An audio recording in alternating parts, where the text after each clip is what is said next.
record now. So recording is started. This is the agenda for our 6th webinar, and I'm going to jump right in because that's what we do here.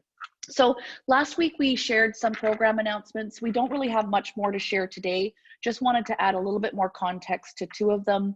One of them being the Orphan and Inactive Well funding that's been put into place for about $1.72 billion, primarily to Alberta, Saskatchewan, and British Columbia.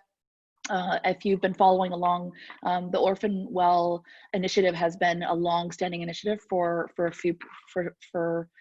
Canada, and Foresight's been following along some of that work over the last few years. In fact, one of our Arctic challenges was related to inactive wells. So this, from a clean tech perspective, we think this is a really great program. And of course, the second one is launching the Emissions Reductions Fund. And this is $750 million that's being allocated to reduce methane emissions from the oil and gas sector. And I know there's still details being worked out in terms of how that funding is going to be distributed. And so we didn't have any formal updates on that. But again, just sort of a shout out that we're starting to see some trends and indicators in terms of where the federal government is going.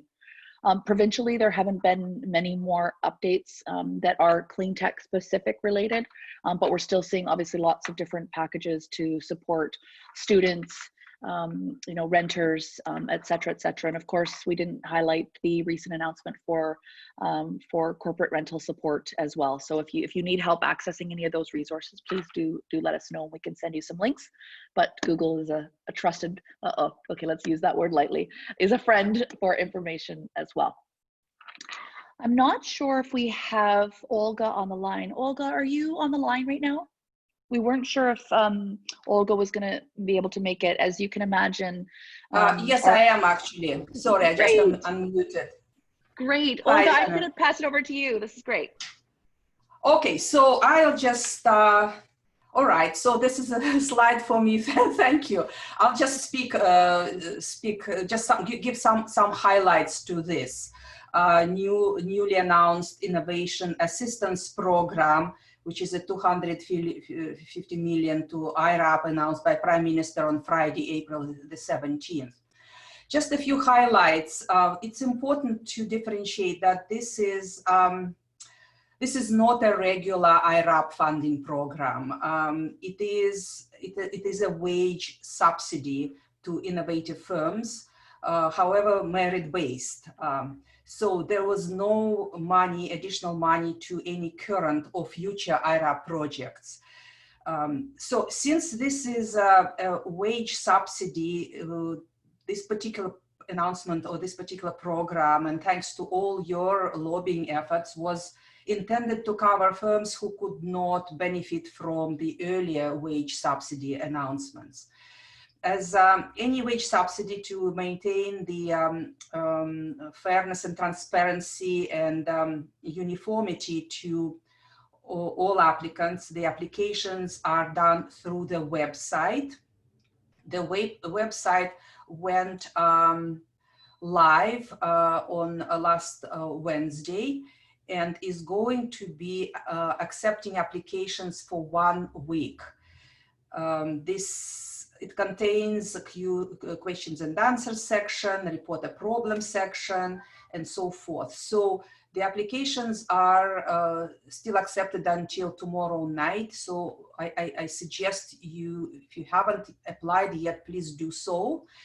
We envision 2 levels of assessments or evaluations rather. One will occur at the time of the application submission, essentially evaluating basic eligibility criteria based on the answers by the authorized officer of the firm to the questions posed on the website. And once all the applications are collected and in that fashion, the application process is closed, there will be a merit validation, I have to say, not assessment, by IRAP ITAs, who will only review the information that is on the application form. No additional information or sources be consulted. review will be essentially only for consistency of information presentation. So that will be kind of a second screening level. No preferential assistance to IRAP clients. This is not also a clean tech focused program. It's sort of a program that applies to every industry sector. In fact, if the ITA happens to come across just reviewing the information from the client firm, he or she will be asked to recuse themselves and give it to somebody who's neutral, kind of non-biased. This is again to maintain the level of transparency, fairness, and uniformity across the country. So it's expected that the funds will go out very soon. So that's all I have to say. Thank you for taking perhaps too much time than was expected. No, that's great, Olga. Thank you so much. And next we have Tammy. Tammy, are you on the line?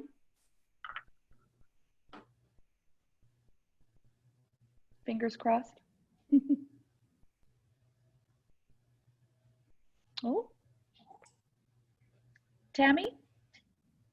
Okay, I will jump in, and I guess Tammy has shared these slides, and hopefully she is not having an issue getting on. I'm sure my team's listening in and can support that. Let me just do a quick check. My apologies. Oh, I see Tammy here, maybe a different Tammy. Okay, these are some of the slides that EDC wanted to share. I'm sure you've seen there's been quite a few announcements from EDC and BDC. Some of them are doing, some of the programming is bringing them together to support the ecosystem. Others are independent programs. One of the things, so she's prepared a couple of slides here, navigating your business during uncertain times.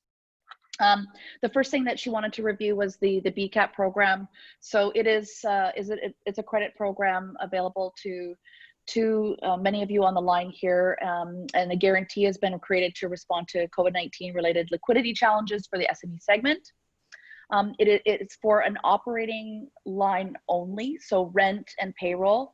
And I'm sure Tammy, I'll add her contact information there. She'll be able to dive into some of this with you if you think this is a good program for you. It also helps a financial institution extend a client's capacity to access credit. So for many of you at different stages, you know, it's managing cash flow and getting your financials on point has a lot of nuances to it. And so this program is meant to support that as well. And it provides a AAA rated EDC guarantee to a financial institution on a new facility. So it's not going back and supporting any of your pre-existing facilities, but it has to be something new. In terms of accessing this, you have to start by speaking with your financial institution. They obviously support the decision-making process when it comes to loans. And of course, through the financial institution, you'll then get support from EDC. And if you've not met Tammy, she's awesome. And she's able to jump in and support that process once it gets to that stage. The other piece here is a clean tech equity matching program.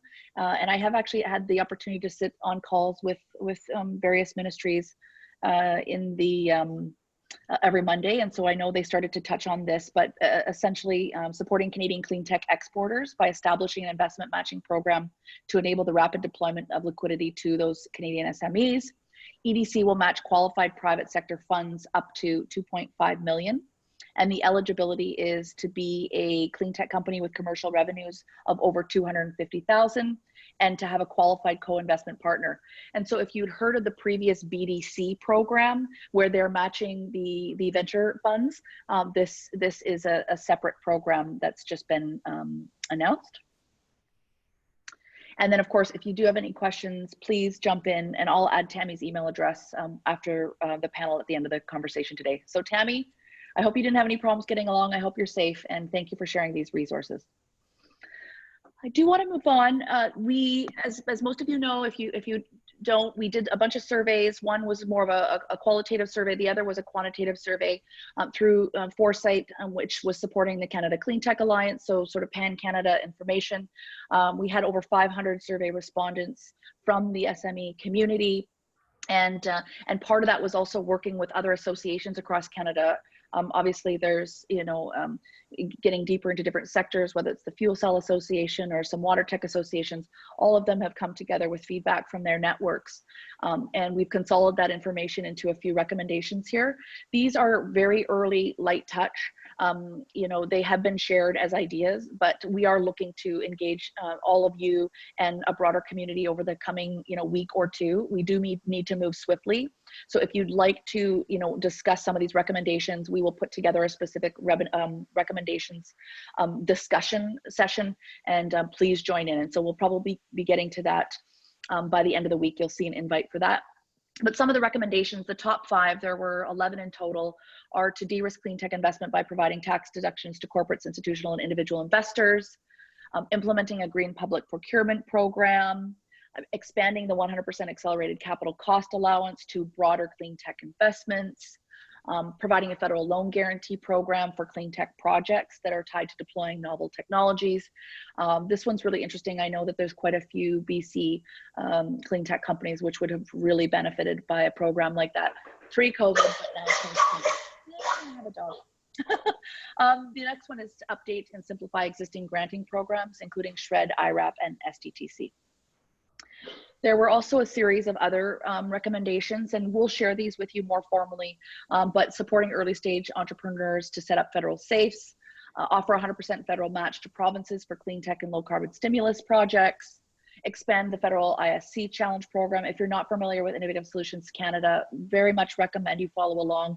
They have a variety of challenge type programs that they implement to support our ministries. Plastics has been a huge focus, and I know that's expanded quite significantly over the last several months.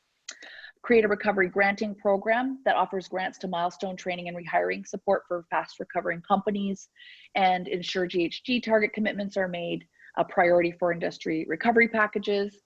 Last 2, replicate the Department of National Defense Industrial and Technology Benefits Program for energy transition investment, and launch a green growth hub-led review of federal and provincial regulatory barriers for clean growth.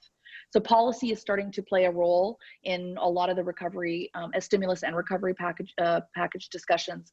And so, these are sort of a summary that we'd like to open up to a broader group to start to talk about whenever you're interested and have time in the coming weeks. Okay, without further ado, really excited to get to this part of the discussion. We have 4 CEOs on the line, Jonathan, Grace, Leigh, and Gareth. And the intention of this was really to sort of get hands-on experience on how these amazing entrepreneurs are pivoting and navigating the unique challenges that we are all facing in light of COVID-19. And so in order, it would be great to have Jonathan and Grace, if you could just do a quick introduction of yourselves and what you're working on, and then I'll move it on to the other 2 guests to introduce themselves, and then we can have an open discussion on some of the questions that have been shared. Jonathan? Thanks, Jeanette. Can you hear me? I can, yes. Okay, good morning. Thank you for including me. Good afternoon, everybody. Axine, some of you may know, we compete in the industrial wastewater market. We treat toxic organics in industrial wastewater. Primary markets for us are pharmaceutical and chemical industry. So customers for us are companies like Pfizer and Novartis and Bayer and BASF. We don't sell technology. We've got a service model. So we have some unique go-to-market strategies around financing, owning and operating and maintaining wastewater systems located at customer plants.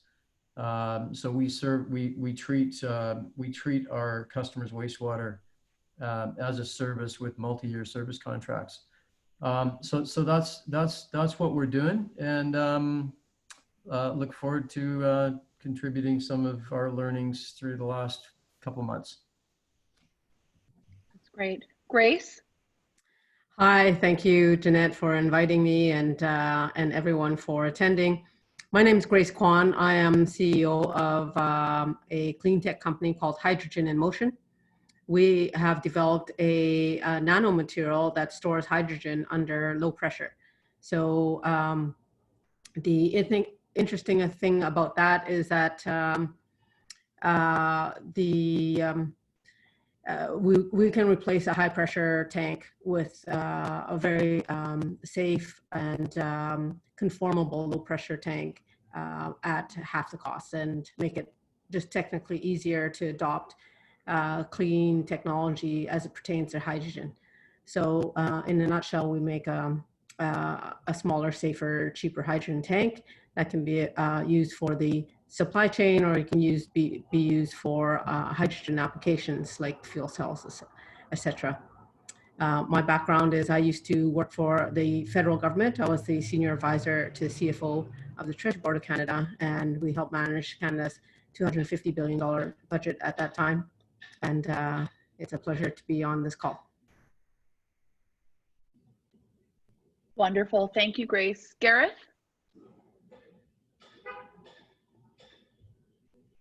Unmute CEO. Hey folks, great to be on the call. So I'm the CEO and co-founder here at Clear. We have a mission here at Clear to kind of minimize humankind's impact on the climate. We're trying to do that by turning renewable energy data into action. So what we have is an AI SaaS platform that we deploy on kind of wind and solar farms around the world. We've got a team of about 660 plus staff now, primarily based here in Vancouver, BC, with about 40, but we also have staff in the lockdown areas like in Spain and Italy and right now, but also staff in Sweden and in South America as well.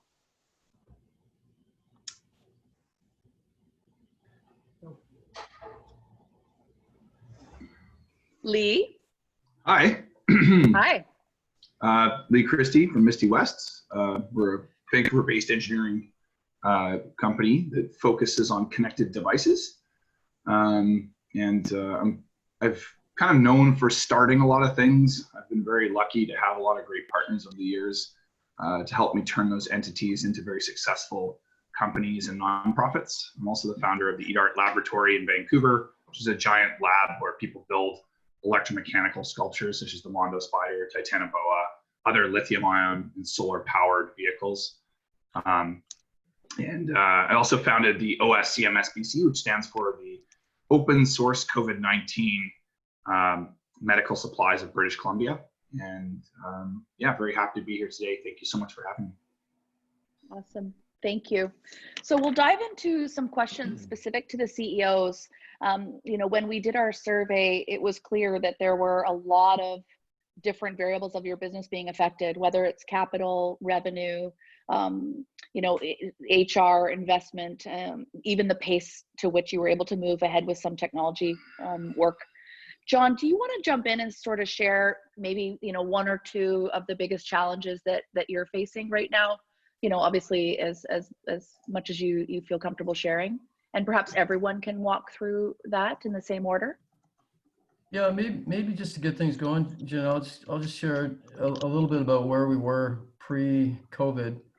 That's great. The week before the shutdown, I was in New York with my VP sales, and we were meeting with customers at head offices on the Eastern Seaboard. We were expanding our sales team. We were just about to hire our head of operations in Europe, expanding into Europe. We had about 10 people that we were beginning to scale up different parts of the company. We were in pretty extensive discussions on completing another financing. So we were in kind of full scale up. We had operating systems in the US. And so what happened for us is as soon as this thing hit, it felt very much like 2008, and we immediately suspended all hiring. We cut our burn rate by 40%.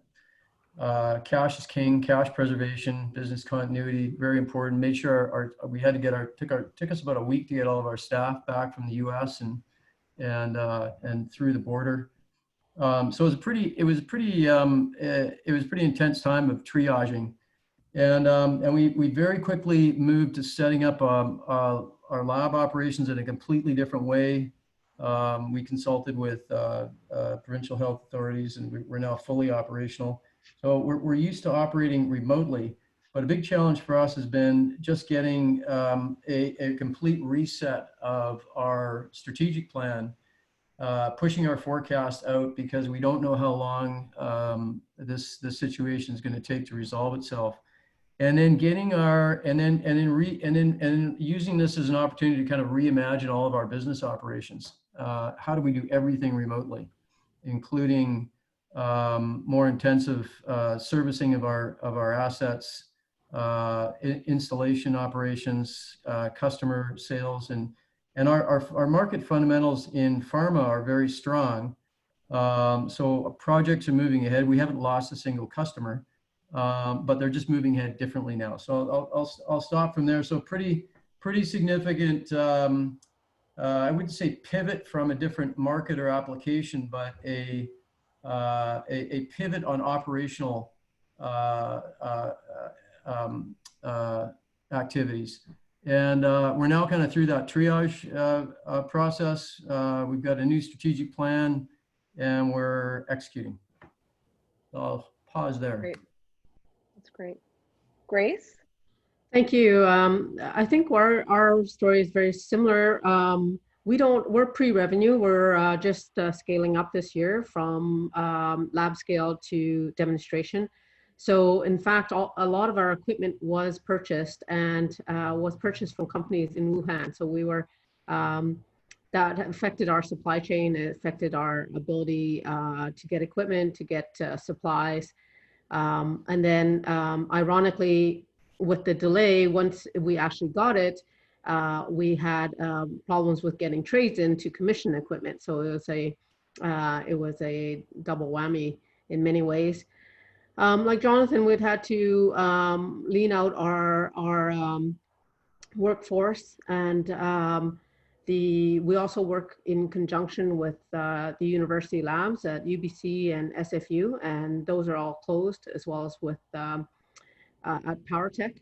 So those labs are currently closed, and so our ability to do some of the fundamental research has been reduced. And we do it at the facilities that Foresight has very kindly supported.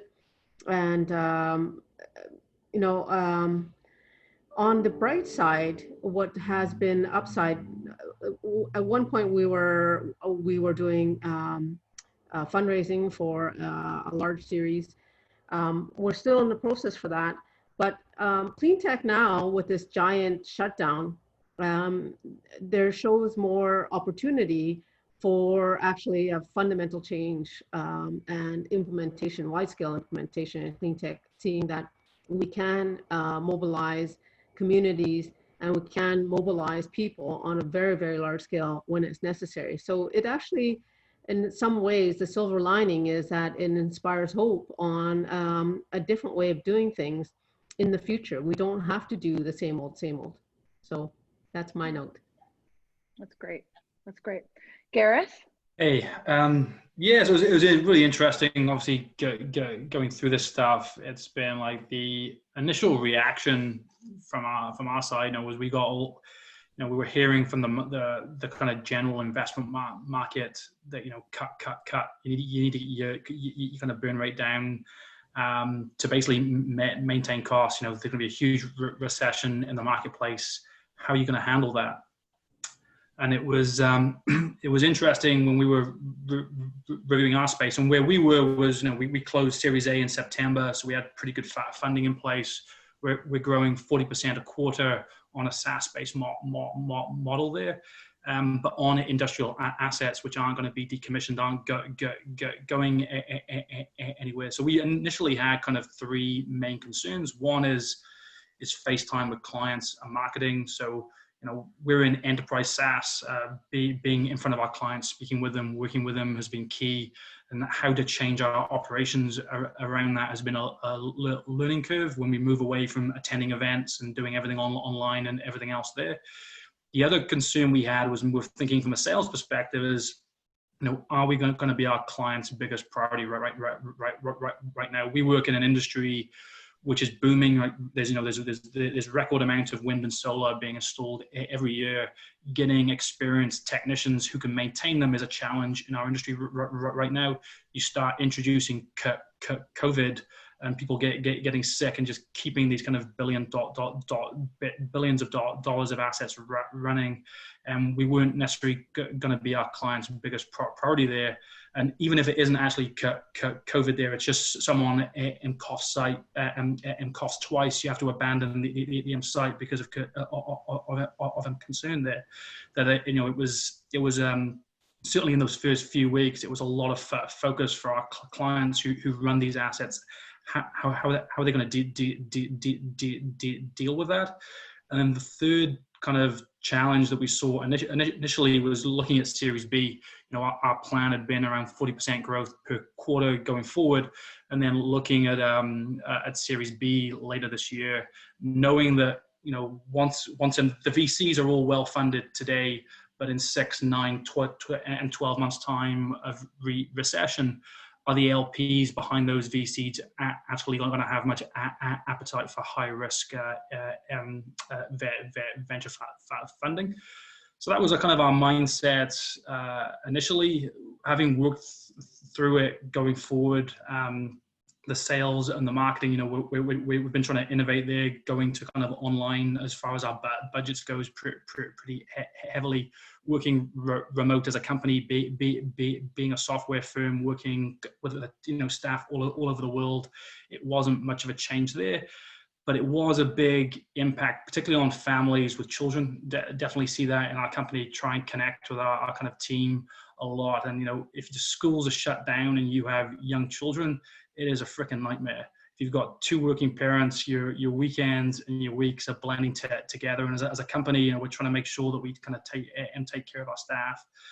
And then as far as kind of Series B goes, we kind of recognize with all the flights, the sales activities and everything else that we aren't doing now, and also securing some venture debt as well. We kind of view that we're kind of in a strong position until late next year. So where we also saw some interesting was actually seeing productivity, at least in the short term, going up. I kind of feel like evil Mr. Burns from The Simpsons here, where we've got our staff and team all locked up at home with and work to do, but I'm not a lot else. So they're productivity wise, our company's doing really well. But also our clients are locked up. Our clients can't go to meetings, can't go on flights, can't travel more. So they're suddenly more engaged with our platform. So we won't know what the outcome is from a sales perspective until we get through kind of Q2, Q3, going through. But they're kind of metrics that we're tracking and looking at as we go forward. Great. Yeah, really interesting point about the productivity. I find myself in front of my computer from 7 a.m. to 7 p.m. So yeah. I think in the short term, horrible. it's not so bad. It's just when we're 3 months in, 4 months in, whatever it is. So yeah. Leigh. Yeah, I find myself thinking and saying very similar things to the other panelists here today. There's a few very strange things about Misty West that I think I noticed there's some alum on the call here today can probably attest. For starters, we have a distributed authority model for our company to a pretty extreme degree. From day one, Josh Usher and I have always tried to create this company in such a way that we hire people that are much smarter than we are, who are much more autonomous, self-motivated, and building leadership is kind of our prime. Hey, you could call it our mission statement if you want, to try to make the best company for the top engineers in Canada and North America to come work for. And so by doing that, we actually accidentally created kind of an ideal company for COVID-19 in terms of productivity. So our Our lab is still completely operational. We had a doctor come in and assess that we could manage we'd have up to 10 lab workers at a time. Our lab has kind of expanded throughout the whole building. So rather than having desk space now, it's pretty much all lab space. And at first we didn't have really anybody going in. We shut everything down. This is quite a long time ago. We started social distancing really early. But when we locked everything down, we at that time we didn't have any COVID-19 projects. And then at some point we started working on ventilators, on remote monitoring solutions. And a lot of the skills that we were employing to work on these COVID-19 projects were really similar to the skills we had acquired in clean tech. You know, working on IoT devices, Bluetooth devices, you know, building sensors and things like this. So it's very compatible with our existing business. And I would say that on the like remote working side of things, I mean, we've had allowed for remote workers for a really long time. And so we've been using, you know, teleconferencing software. We've been sort of encouraging people to work remotely for long enough that for us, it wasn't that, it was disruptive. It was definitely disruptive, but it wasn't like a game changer. It wasn't like an existential crisis for us. And plus we've been very lucky in that a pretty large number of our clients are actually finding themselves ramping up their business. Like Microsoft is one of our biggest clients, for example, and they're getting, it's boom time for them, right, on the Azure side. So I think the lesson learned for me here is that COVID-19 is likely to produce, it's so incredibly disruptive that it's likely to accelerate a few trends that we already saw, namely everything going digital, you know, software eating the world, artificial intelligence eating software. We'll continue to sort of see these things happen. And last but not least, you know, I think that one thing we all have to kind of keep in mind here is that a lot of people were kind of underestimating how inefficient business was operating pre-COVID-19. What it really comes down to is that most companies, including, and this is even more true for government, we're operating on a very, very old communications paradigm. And that paradigm has forever shifted, and it'll never go back. We will definitely go back to like going into the office and hanging out with people in person, and having in-person meetings and business travel. That'll all come back for sure. But what will never come back are the inefficiencies that we've seen and the artificial barriers that we've seen to getting business done, where there was some kind of digital barrier or some kind of ancient system, archaic system in place. All those systems are going extinct now. And I think we'll see a pretty large efficiency gain in business in British Columbia as a result. Great. Leigh, it'd be good for you just to give a little bit of a deeper snapshot into the manufacturing group that you've consolidated. I'm on their Slack channel. If you're not, I think we shared it in one of these sessions a couple of weeks ago, but we've seen some amazing mobilization of capacity to support, you know, short-term COVID-19. So maybe you can share a little bit about that. Absolutely. It's kind of a strange thing because it makes for frequent recusing. I have to recuse myself from decision making pretty often in the entities I've created because there's just a lot of synergies between them. And so with the OSCMSBC, which is very focused on COVID-19, but ultimately will become long-term, it'll drop the C and become the OSMS, which is Open Source Medical Supplies of British Columbia. And we've recruited now over 150 volunteers in the Lower Mainland and in British Columbia. The main focus is on trying to provide support services to design teams that are actively fighting COVID-19. Now, this isn't restricted to for-profits or nonprofits. It's not restricted to manufacturers or government entities. There's really no restriction on who we consider to be our customers. I would even put clean tech companies in this category. I'm part of a really cool clean tech chat that I think Foresight actually created. And a lot of those companies, you know, have abilities to help fight COVID-19 in some capacity. And so we're working with a lot of those companies.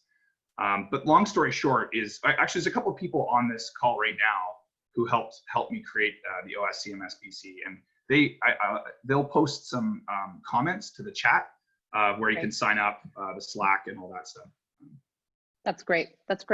So let's move the conversation on to resources. You know, we have seen some different packages be announced both at the federal and provincial level.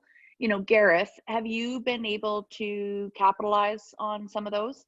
Yeah, I mean, we don't necessarily qualify for a lot of these things into terms of what's there. We obviously we looked at these. I mean, we looked at the EDC, just coming back what you presented before. I mean, we went to the banks, to TD, to CIBC to say, hey, are you willing to put out loans on these guarantees? We're a pretty substantial operation here in Vancouver, and their response is, look, if you're not cash flow positive, we're not interested in doing EDC loans, back loans. So, if you're a startup which is geared around growth as we are right now that kind of tool set is not available, and we've staffed up on the assumption of achieving growth quarter after quarter as we go forward. So we looked at that, the kind of the wage subsidy side. Again, we haven't had that 30% drop off in revenue there to do the kind of higher band one of 75%. There is that 10% one which we have used. And then on the kind of VC matching money, I just emphasize that there is a lot of VC money out there, and the challenge is getting the original terms and getting the investment right, getting the follow-on investor tagging along for the ride. I just don't think it moves the needle today what BDC and EDC are offering in that space. It may move the needle in 9 months' time when there is a lot less venture money out there.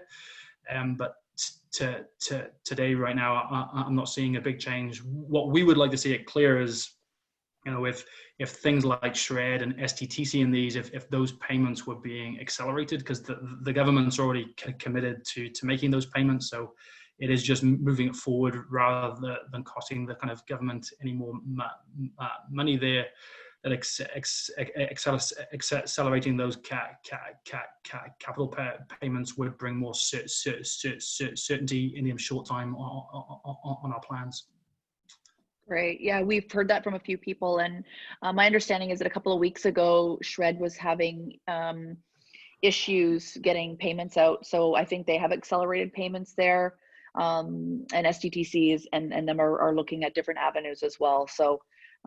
But time is of the essence, that's for sure. Grace, how are you with accessing programs, etc.? Well, as a pre-revenue company, we have a very narrow slipstream for access. Really, it's the IRAP funding, the income support is all about revenue year over year. So we're pre-revenue, so that's it disqualifies us for that.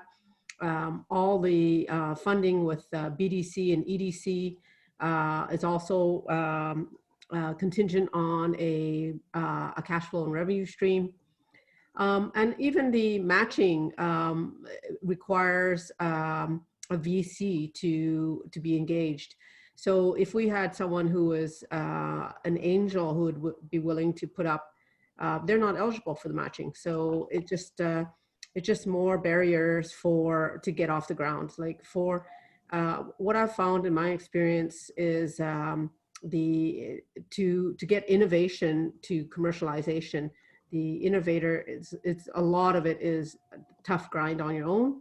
And we're willing to put in the money and the time, but it's not. It inhibits the really maximizing our highly educated workforce. We could do a lot better, and we could be a lot easier than making everyone, claw their way to the top. That's really tough. Yeah.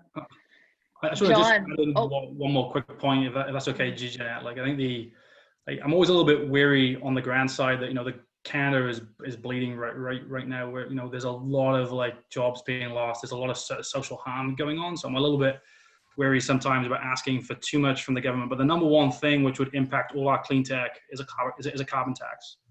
I would just emphasize moving kind of wealth taxes away from income tax to carbon tax would be the number one thing that stimulates all of our clean tech economy. And sorry to to rant a little bit about that, but it's the number one thing that government can do, which will impact everybody in the clean tech industry.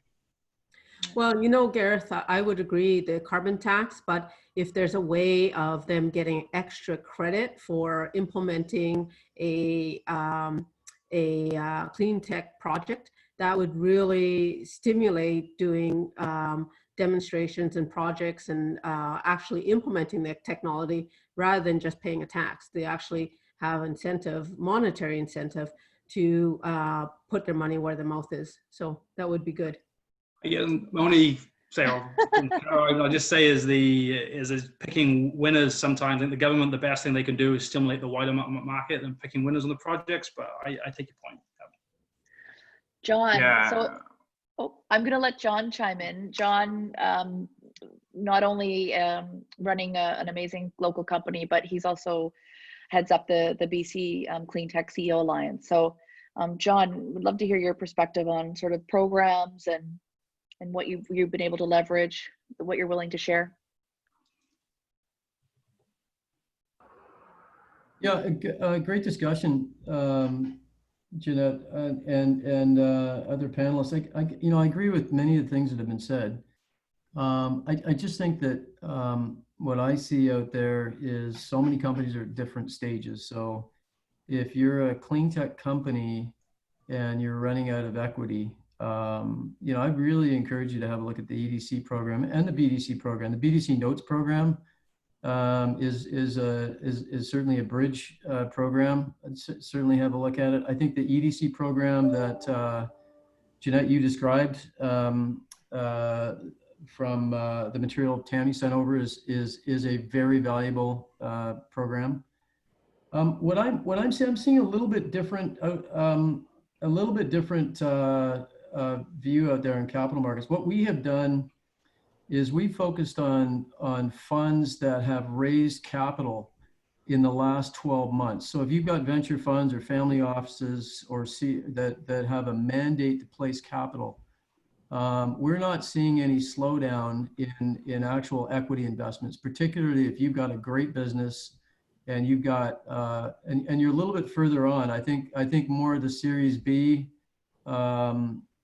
Gareth, I'm not sure you're seeing, but if you've got there seems to be more aversion to taking technology risk. But if you've got proven technology and you're in more of an early scale up or a rapid kind of revenue growth situation, your market fundamentals are good. Yep. I think there's capital out there, because if you have raised a $100 million fund in the last 12 months, you've got a mandate to place capital in 2020, whether you want to or not. So we're certainly finding that there is some equity liquidity, and certainly terms are tougher. So you have to fight for your valuations. But I also think that if you can, Jeanette, as you know, we've got a fairly extensive U.S. operation as well, and the U.S. Support for clean tech is kind of a train wreck. In fact, for tech in general, small business in general, Canada's got very strong supports. So if you can put a syndicate together that where you can encourage your insiders to write checks, you can get BDC, EDC to come and support the insiders, and you can add some non-dilutive funding and market the fact that you're getting a big shred check every year, that can de-risk the way an external investor might look at investing in your company. So I think there's lots of things that we can do, leveraging the assets that the Canadian government has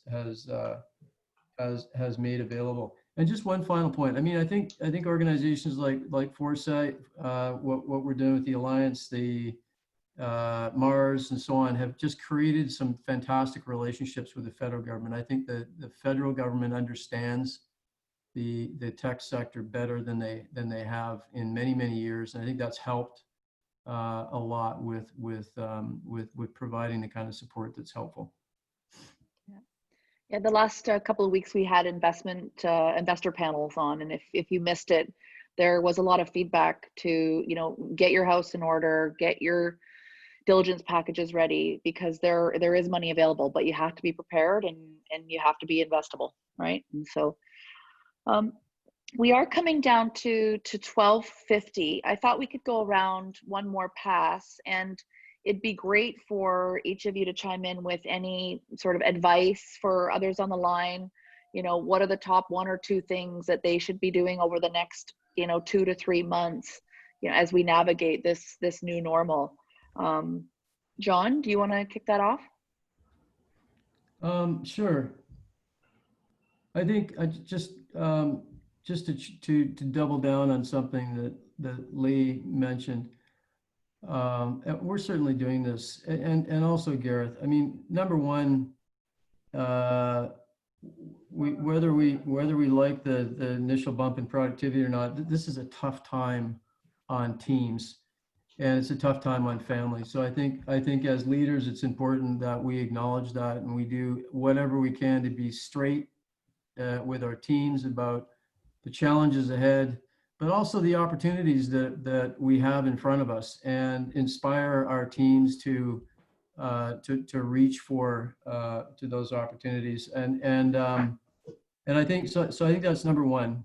Be very conscious of your people, and I'm super proud of our team. They are doing an incredible job under challenging circumstances. Number two, and I think this is something that Leigh said, this is a time when we can imagine the world being completely different from the way it was. And I think that's manifesting itself certainly throughout our value chain, how we work, how we do business, how we interact with each other. There are real opportunities out there. And thirdly, I guess what I'm learning and what I'm trying to encourage our team is be very externally focused. We are talking extensively and continuously with our investors, with our customers, with our supply chain, and we're almost finding that it's very healthy for us to go back and almost rediscover and do market discovery and customer discovery again. Our value proposition may not fundamentally change, but there may be important tweaks that are going to help us be more successful in a post-COVID-19 world. So those are a few things that are on my mind. That's great. Leigh, do you want to chime in? Yeah, I think I see a lot of fear out there, and at first the fear was that we're in the exponential growth phase of a sigmoidal shaped cumulative curve for cases of COVID-19, and that when you're in that exponential phase, people don't really understand what the overall shape of the curve looks like, and that can really scare people. That fear seems to have subsided, but now there's this fear that the economic impact on otherwise profitable businesses from mass unemployment across the United States, Canada, and frankly the whole world is gonna kind of come and hit us, right? We're incredibly low oil prices have already ravaged the Albertan economy. That seems to have no end in sight. And of course, the airlines suffering, and restaurants suffering, brick and mortar suffering. And brick and mortar, let's face it, was already suffering, right? I mean, it's not like Amazon wasn't beating the living hell out of brick and mortar already. So this accelerated transition to a pretty radically different economy, a sort of a renewable energy economy away from an oil economy, a more virtualized economy, and with respect to what I like to call the hive mind, this idea that humans are going to be hyper connected digitally in ways that we can't even fathom today, that are so foreign to us that when, by the time I have grandchildren, the chances of me being able to understand the way that they're connected to other humans is going to be pretty limited. And that trend is not going to stop. And I just see this as a massive accelerator towards that. So some of it's scary, but for me, a lot of it's also very exciting. And it's hard to spin this in a positive way because, of course, people are dying, and it's just a horrible, COVID-19 has had a horrible impact on everybody. So we have to be empathetic as we possibly can be, while also embracing the change and finding ways to make that change benefit our economy here in British Columbia and in Canada. And so I'll give you a couple of concrete examples of how to do this. Probably the most important concrete example is to help your employees be intrinsically motivated. And that is to say, find the ones who are intrinsically motivated via a survey or one-on-one interviews. ask them why they're intrinsically motivated. Chances are they believe in your vision or your mission. And chances are they're the type of people that are intrinsically motivated no matter what they're doing. Shifting emphasis to these types of employees, I think, will make a huge difference for anyone's business, regardless of COVID-19. But I think is even more important than it was before. And then helping others level up. We use the expression level up. I guess it's kind of video game culture language. But helping people at Misty West constantly level up, helping them figure out through radical candor and radical feedback, understand like at their core, what is it that's holding them back from achieving their ultimate objectives in life and in their career. And the more you kind of dig deep into that, the easier it is to help a distributed workforce to be as productive as possible. And then the last recommendation I have is, this shift to a larger percentage of the global economy coming from the government sector, that's a shift that's probably not going to go away. I think we've seen China lead the way on this by having a huge percentage of their politicians coming from an engineering or science background. They've been more able to predict the future with respect to renewable energy, clean tech. They've made the right investments in solar. They made the right investments in battery packs, lithium-ion technologies in particular. And I think we have to admit that in some ways, we made bad mistakes.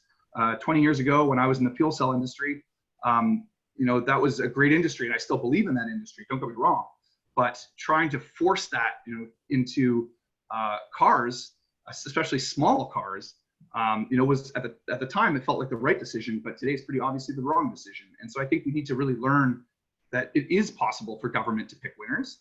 I think our government is getting better at picking winners.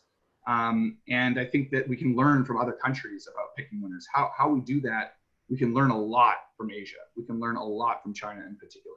And I'm not exactly pro-China in other ways. Obviously, I'm pro-British Columbian manufacturing, pro-Canadian manufacturing, but I do believe we have a lot to learn from Asia. And I pay very close attention to that. If you want to know more about that, hit me up. Cool. Do you want me or Grace? Or, sorry. Go ahead, Gareth. I'll go ahead. Yeah, sure. So yeah, my main points, I guess, I just hit on is discovery. I come back to kind of John's first point there. I think like just with you internally and externally, this is a brand new paradigm, and we're very fortunate being startups. Like say, like I call the and I heard it at Foresight first. The definition of a startup is a failing bit in business. We're constantly having to reassess everything that we do in a startup environment anyway. So we're actually in a good position to be doing these discovery exercises as we go forward, but you need to be doing it internally, speaking to your team, understanding their problems, working from home, and giving them support there, because we may start relaxing the rules here in BC, but aren't all of us going to be back in the office anytime soon. I think this is a marathon. It's not a sprint. We need to be focusing on understanding where our teams stand and the issues that they're facing, and that's going to change. It's different being 2 weeks in, being 4 weeks in, being 3 months in. Your team is brand new to this. They don't have an experience base to draw off there. So constantly learning there. And also with your clients are in this brand new unknown paradigm here, where you need to be up that discovery exercise, because how they're operating today, the opportunities there and the challenges is likely going to be different in 4 weeks time or 4 months time. Would be the kind of main points I'd hit on is, keep doing that discovery. Awesome. Grace, to close it off? Well, I think, Jonathan, Leigh, and Gareth have great points about communication, about supporting your teams, about a new way of working, which I must admit, in some cases I like this virtual meeting has been saved me probably an hour of commuting instead of coming in and being in person. Not that, I don't like the interpersonal, but I do find it in some ways more productive. And with the new norm, we don't have to fly all over the world to meet our customers. We can just Zoom in, touch base, and there's more trust in the technology, and there's more trust in seeing people face to face as sufficient. you know, you can never replace that element. I think, you know, it's here to stay to some degree, and it's forced change on us. I would like to mention in the short term that we really have to be really careful in our protocol. So ourselves at Hydrogen Motion, we've implemented a mask, full social distancing, and intend to do that even when we open up, because there'll be cross-contamination, there'll be community transmission. It's going to happen for a while, and we can't be just back to business as usual. It'll be a new normal, and we're prepared to implement like that. Great, great. It is 1 o'clock sharp. I wanted to thank, you know, our panelists, John, Gareth, Leigh, and Grace. I also wanted to thank Olga and Tammy for chiming in today. You see a bunch of names and email addresses. If you do need anything, please don't hesitate to reach out. And a couple of just housekeeping things, you know, like everyone mentioned, our priority as well is mental and physical health. So please take time and get out and get some fresh air and enjoy time with your family. My daughter's 13 and I'm starting to notice she's fine, but you know, they're used to being around their friends every day, all day. And the same thing at work, right? We build relationships and that's important. We put a couple of links. Leigh's got some links going in there. There's also an EDC webinar on the 30th, which we'll add into the email follow-up. And I'm sure there's lots of other missing pieces, but we'll bring it together in a closing email from Astrid. And then next week, we do have another session. It's going to actually be on program and project funding from the private sector. So we've got a whole bunch of challenges and things that are still moving ahead. We've got lots of interested buyers. It may not fit every sector, but we'll get that information out to everyone over the next day or two, depending. It's very busy. So thank you everyone for joining, and look forward to seeing you next week. And thank you to the panelists. Have a good day, everyone. Thank you. Thanks, everyone. Bye.